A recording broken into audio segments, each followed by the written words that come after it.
வணக்கம். இன்னைக்கு என்னுடைய இன்ஸ்பிரேஷனா ஒரு கம்ப்யூட்டர் கேம பத்தி தான் உங்ககிட்ட ஷேர் பண்ணிக்க போறேன். 90ஸ் கிட்ஸுக்கு ரொம்ப பிடிச்ச game. Age of empires game. கம்ப்யூட்டர்ல இன்ஸ்டால் பண்ணி அத மணிக்கணக்கா விளையாண்டா டைம் போறது தெரியாது. சுவாரஸ்யமும் எவ்ளோ நேரமானாலும் குறையாதுங்க. அந்த மாதிரி ஒரு கேம். இப்ப இருக்கிற எந்த கேமுமே அதுக்கு ஈடே ஆகாது. அந்த கேம் விளையாண்டவங்களுக்கு கண்டிப்பா நான் இப்ப பேசுறது புரியும். நாம்ப விரும்புன மாரி ஒரு லேண்ட நாமளே டிசைட் பண்ணிக்கலாம். அங்க நம்ப ஃபார்மிங் பண்ணலாம், வீடு கட்டலாம். அப்புறம் சிவில்ஸ எவ்வளோ பேர் வேணாலும் நாமளே கிரியேட் பண்ணிக்கலாம். சிவில்ஸ வச்சு மரத்த வெட்டி வுட் கலெக்ட் பண்ணிக்கலாம். அப்புறம் ஸ்டோன்ஸ் கலெக்ட் பண்ணலாம். அப்புறம் கோல்டு கலெக்ட் பண்ணலாம். எல்லாத்தையும் சிவில்ஸ் வச்சு தான் நம்ம பண்ண முடியும். அப்புறம் சோல்ஜர்ஸையும் கிரியேட் பண்ணலாம். கேசல் பில்ட் பண்ணலாம். இதே ஒரு ஐலேண்டா இருக்க கடற்கரை பகுதியா இருந்துச்சு அப்படின்னா, வி கேன் பில்ட் போர்ட். போர்ட்டும் பில்ட் பண்ணிட்டு கப்பல்கள நாம்பளே கிரியேட் பண்ணிக்கலாம். ஃபிஷ்ஷு அது எல்லாத்தையும் வந்து ஃபுட்டுக்காக கலெக்ட் பண்ணிக்கலாம். இந்த கேம் விளையாடும்போது, நான் தான் கிரியேட்டரா எனக்கு ஒரு ஃபீலிங் வரும். ஏன்னா, நானே ஒரு உலகத்த படைச்சு, அங்க மனிதர்களையும் படைச்சு, அதாவது சிவில்ஸ படைச்சு, அங்க சோல்ஜர்ஸையும் படைச்சு, அவங்களுக்கு தேவையான ஃபுட்டு, அவங்களுக்கு தேவையான வீடோ, இல்ல ஆயுதங்களோ உற்பத்தி பண்றதுக்கான வழியையும் காட்டி, நான் தான் அந்த உலகத்தையவே நடத்திட்டு வருவேன். கண்ட்ரோலும் பண்ணுவேன். நான் ஒரு சிவில்க்கு ஒரு வேலை செய்யல அப்படின்னா, அவன் அப்படியே தான் நின்னுட்டு இருப்பான். என் கண்ட்ரோல்ல தான் அவன் ஆக்டே பண்ணுவான். இதுதாங்க எனக்கு அந்த கேம்ல ரொம்ப பிடிச்சதே. அதுல மோனாஸ்ட்ரியும் இருக்கும். இன்கேஸ் சிவில்ஸ்க்கு ஏதாவது அடிபட்டுருச்சு, இல்ல சோல்ஜர்ஸ்க்கு அடிபட்டுருச்சுன்னா, அந்த மோனாஸ்ட்ரியில இருக்க மாங்க்ஸ் வந்து மந்திரம் போடுவாங்க.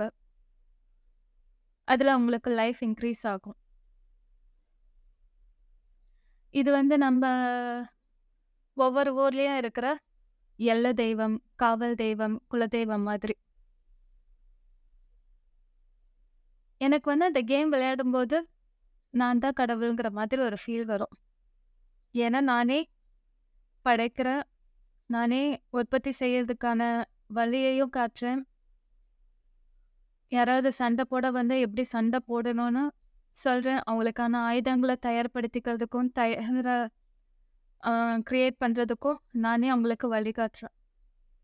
இப்படிதாங்க நம்மள கடவுளும் படைச்சிருக்காரு. கடவுள் வந்து நமக்கு முழுமையான சுதந்திரம் குடுத்திருக்காரு. ஆனா அந்த கேம் மாதிரி கிடையாது. அந்த கேம்ல என்னோட இன்வால்வ்மென்ட் இல்லாம ஒருத்தரும் ஒரு புல்ல கூட புடுங்க முடியாது. அந்த மாதிரி தான் அந்த கேம்ல. ஆனா கடவுள் வந்து பாத்தீங்கன்னா, நமக்கு முழுமையான சுதந்திரம் குடுத்திருக்காரு. அதுவும் மனுஷனுக்கு தான் அப்பா அன்லிமிட்டட்.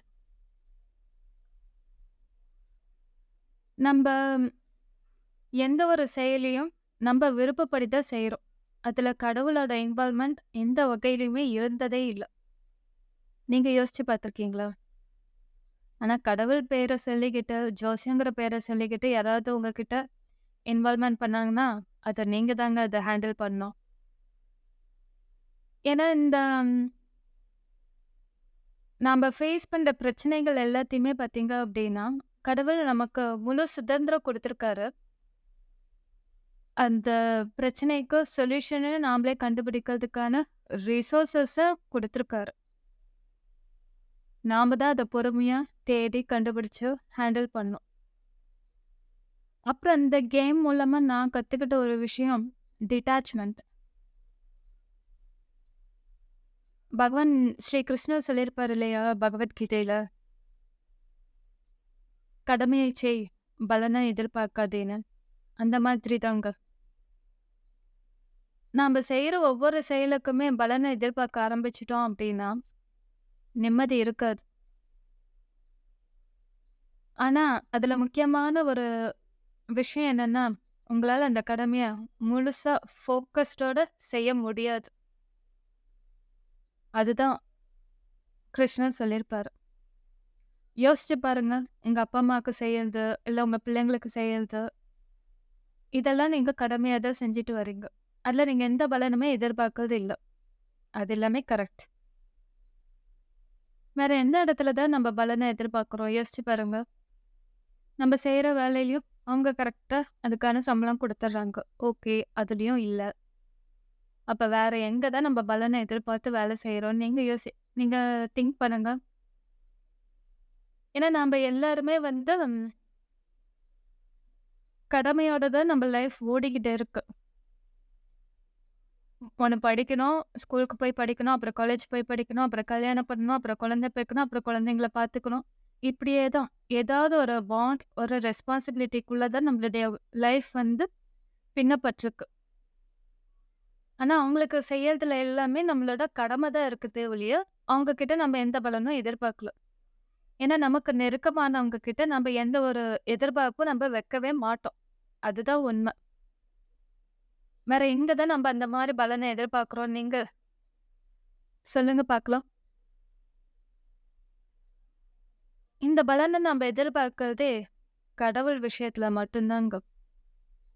மத்த எல்லா விஷயத்திலயும் ஒவ்வொருத்தருடைய மனிதருக்கும், இல்ல அவங்களுடைய சூழ்நிலைகளுக்கு தக்க மாதிரி மாறுபடலாம். ஒரு சிலர் இருப்பாங்க.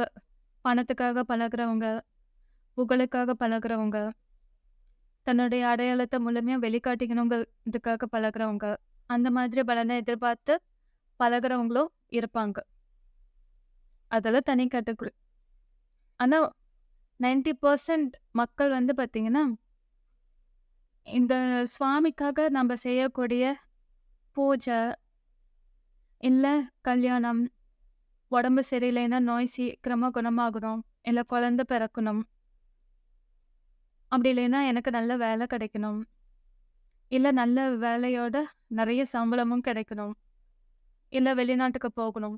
இந்த மாதிரி ஆசைகளோட நம்ம ஒரு தெய்வத்துக்கு பூஜை செய்யும்போதோ, இல்ல பரிகாரம் செய்யும்போதோ தான் அதோட பலன நம்ப எதிர்பார்க்குறோம்.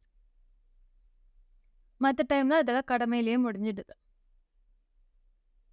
இப்ப இருக்க நம்ப ஹியூமன்ஸோட ஃபுல் மென்டாலிட்டி பார்த்தீங்கன்னா, அம் நம்ப ஒரு ஆப் ஓப்பன் பண்ணதுமே ஃபுட் ஆர்டர் பண்ணா ஒரு 1/2 அன் ஹவர்ல டெலிவர் ஆயிடணும். நம்ப 1/2 அன் ஹவர் தான் வெயிட் பண்ணுவோம். அதுக்கு மேல வெயிட் பண்ண மாட்டோம். இல்லைன்னா நம்ப காசு குடுக்க தேவையில்ல. அந்த மாதிரி பல பேர் இருந்துட்டு தான் இருக்காங்க. அதுல எத்தன பேரு சஃபர் ஆயிருப்பாங்க யோசிச்சு பாருங்க. இந்த மாதிரி பரிகாரத்துக்கு ஒரு மண்டல பூஜை, இல்ல 11 வார பூஜை, இந்த மாதிரி டைமிங் குடுத்துருப்பாங்க.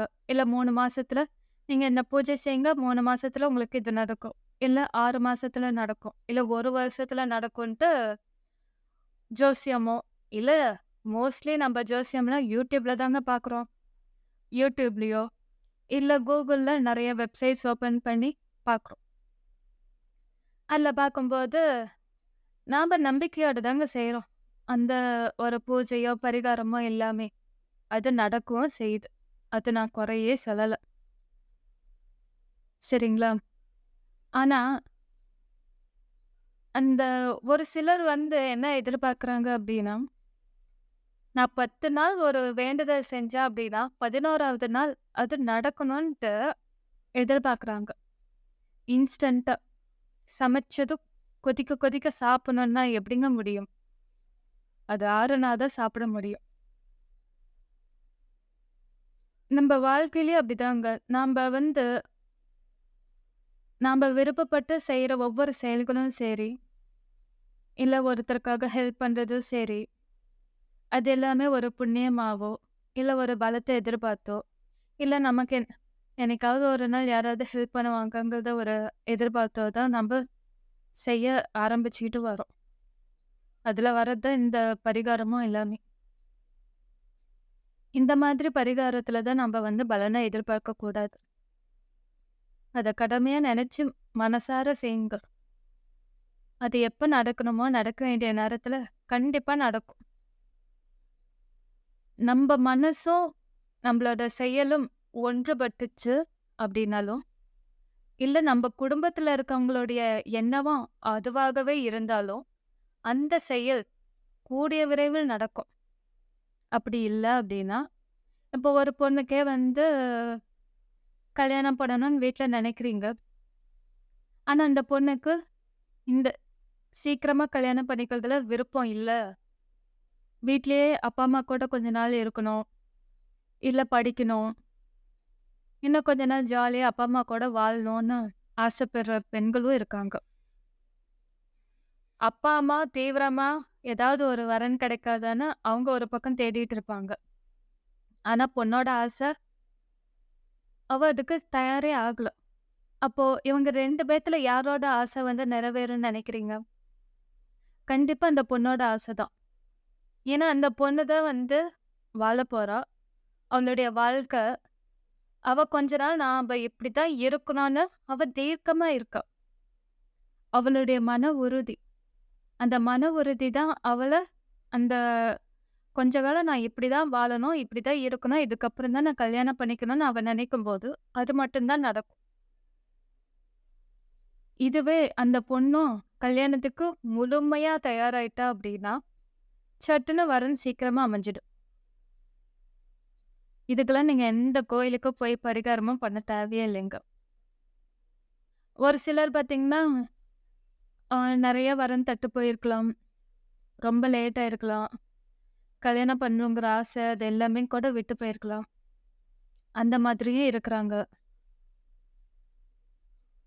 எந்த ஒரு செயலும் செய்யும்போதோ, நம்ப உற்சாகத்தோடும், ஊக்கத்தோடும் செய்யும்போது தான், அதுக்கான பலன் நமக்கு முழுமையா கிடைக்கும். உடனேவும் கிடைக்கும். அதனால நீங்க ஒரு பார்ட்னர சூஸ் பண்ண போறீங்க. அது உங்களுடைய ரெஸ்ட் ஆஃப் த லைஃப்ல அவங்க உங்க கூட வரப்போறாங்க அப்படின்னா, அப்ப நீங்க யோசிச்சு பாருங்க, எந்த அளவுக்கு உற்சாகத்தையும், இன்ட்ரெஸ்ட்டையும், உத்வேகத்தையும் அதுல காட்டணும்ன்ட்டு. அப்ப உங்களுக்கு நல்ல பார்ட்னரா சீக்கிரம் அமைவாங்க. ஒருத்தர் மட்டும் வீட்ல இன்ட்ரெஸ்ட்டா இருந்து, ஒருத்தர் வீட்ல இன்ட்ரெஸ்ட்டா இல்ல அப்படின்னா, அந்த செயல் தாமதம் ஆகதான் செய்யும். அது நீங்க வருஷக்கணக்கா எத்தனை பரிகாரம் செஞ்சாலும் பலிக்காதுங்க. இதுதான் நான் உங்ககிட்ட சொல்ல வர்றது. ஏன்னா இது மாதிரி நானும் எங்க வீட்ல நான் பண்ணியிருக்கேன். 4 வருஷமா எங்க அப்பா, அம்மாவ நல்லா படுத்தி எடுத்திருக்கேன். கல்யாணத்துக்கு முன்னாடி. இந்த வரன்லாம் செட் ஆகாது, பண்ணாது அப்படின்ட்டு. அப்போ என்னுடைய எண்ணம் மட்டும்தான் அங்க பலிச்சது. எங்க அப்பா, அம்மா, என் அண்ணா, தம்பி எல்லாருமே முயற்சி பண்ணாங்க. ஏன்னா வாழப் போறது நான் தானே. அப்ப என் விருப்பப்படி மட்டும்தான் அந்த வாழ்க்கை ஓடணும். மத்தவங்க கிட்ட நான் கண்ட்ரோல் குடுத்துட்டேன் அப்படின்னா, என் வாழ்க்கை நிம்மதியா இருக்காது. நீங்க யோசிச்சு பாருங்க. நீங்க புதுசா ஒரு கார் வாங்குறீங்க. உங்களுக்கு டிரைவிங் பண்ண தெரியும். ஆனா உங்க வீட்ல ஒத்துக்கல. நீங்க புது கார் வாங்கிட்டீங்க. நீங்க உங்களுக்கு டிரைவிங் தெரியும். ஆனா உங்கள நம்பி இந்த கார ஓட்ட விட்டா, நீங்க ஏதாவது போய் இடிச்சிடுவீங்க.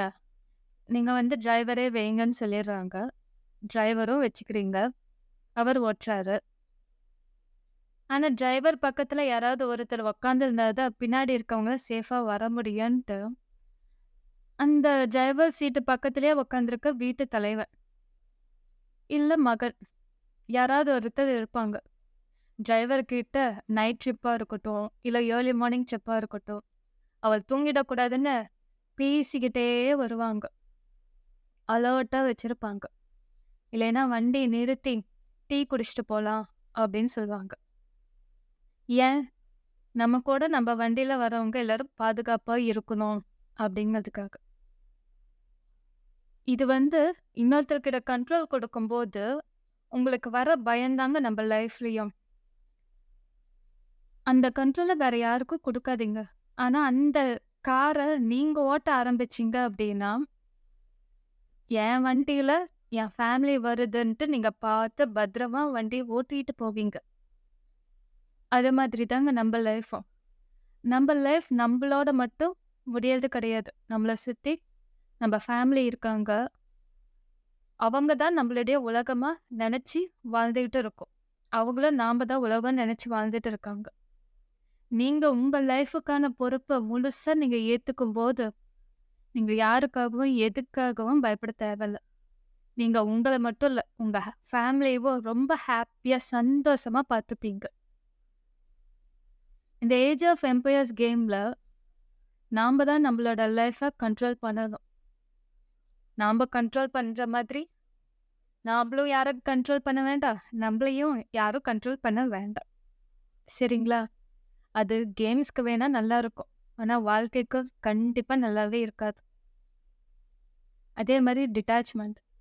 செய்யற செயல்ல, அதாவது நீங்க ஏதாவது பரிகாரம் பண்றீங்க அப்டின்னா, உங்க வீட்ல இருக்கிறவங்களுடைய எல்லாரோட விருப்பத்தையும் முழுசா தெரிஞ்சுகிட்டு அப்புறம் பண்ணுங்க.